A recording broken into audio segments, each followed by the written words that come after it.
Hello बच्चों, let's see the question. यहाँ पर एसर्शन जो दिया गया है वो है rate of evaporation of water is more than that of ether under identical conditions. और रीजन में क्या दिया गया है वो है stronger intermolecular forces operates in water. तो यहाँ पर हमारा जो की कॉन्सेप्ट लग रहा है, की कॉन्सेप्ट वो क्या है? हाइड्रोजन बॉन्डिंग का की कॉन्सेप्ट, हाइड्रोजन बॉन्डिंग का की कॉन्सेप्ट, हाइड्रोजन बॉन्डिंग का की कॉन्सेप्ट।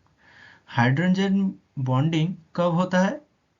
जब हाइड्रोजन कोई मोर इलेक्ट्रोनेगेटिव सब्सटेंस के साथ होता है। अब oxygen, hydrogen, hydrogen, oxygen more electronegative substance FONCl, मतलब fluorine, oxygen, nitrogen and Cl के साथ जब हाइड्रोजन रहता है तभी हाइड्रोजन बॉन्डिंग फॉर्म करता है।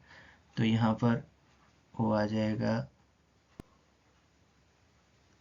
H H और फिर से ये ऑक्सीजन, ऐसे करके बहुत सारा हाइड्रोजन बॉन्डिंग ये कर सकता है। ऑक्सीजन, तो ये हाइड्रोजन बॉन्डिंग कर सकता है, इसलिए इसका जो मॉलिक्यूल्स होते हैं वो एक कॉम्पैक्ट फॉर्म में रहता है, कॉम्पैक्ट फॉर्म में। उसकी वजह से इसका जो इंटरमोलिकुलर फोर्स हो जाता है वो ज़्यादा होता है, एट्रैक्शन फोर्स ज़्यादा होता है due to higher attraction force, higher attraction force,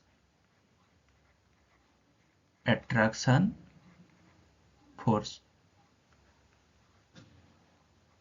तो यहाँ पर हायर एट्रैक्शन फोर्स के लिए H2O में इंटरमोलिकुलर फोर्स ज़्यादा ऑपरेट होता है।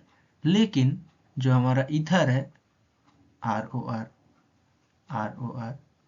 यहाँ पर ओनली वैन-डेर-वाल एट्रैक्शन हो सकता है।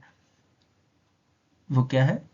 वो polar polar attraction, polar polar polar polar attraction, attraction attraction present है, वो लेस इफेक्टिव होता है than hydrogen bonding, hydrogen bonding. इसीलिए जो हमारा ईथर है,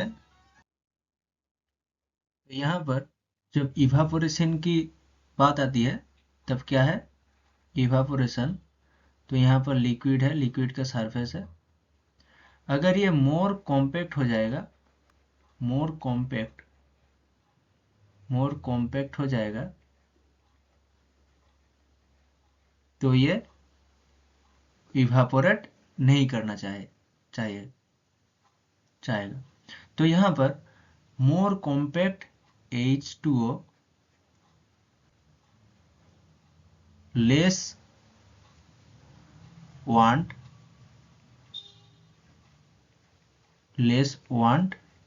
टू इवापोरेट,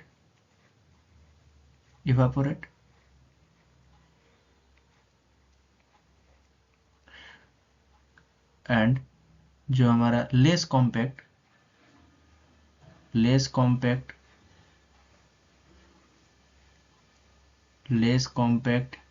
ईथर होता है,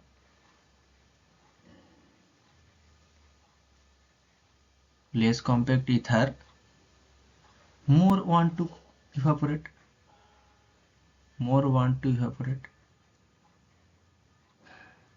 to evaporate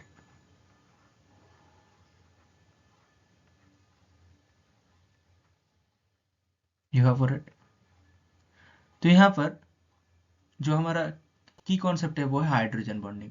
H2O में हाइड्रोजन बॉन्डिंग ज्यादा है, इसलिए अट्रैक्शन बिटवीन द मॉलिक्यूल्स ज्यादा है। यहाँ पर जो हाइड्रोजन है, यहाँ पर भी एक हाइड्रोजन होगा, तो अट्रैक्शन बिटवीन द मॉलिक्यूल्स ज्यादा होगा H2O में, इसलिए वो मोर कॉम्पैक्ट होगा। और यहाँ पर जब ईथर की बारी आती है तब पोलर पोलर अट्रैक्शन ही रहता है, जो कि more less effective than hydrogen bonding होता है। इसलिए H2O less want to evaporate and ether more want to evaporate.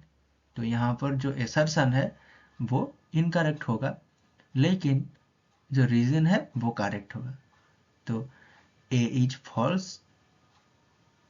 False but R is true. तो ऑप्शन डी हमारा फाइनल आंसर है। तो यहाँ पर फाइनल आंसर क्या आ जाएगा? A is false but R is correct. Hope you understood it well. Best of luck.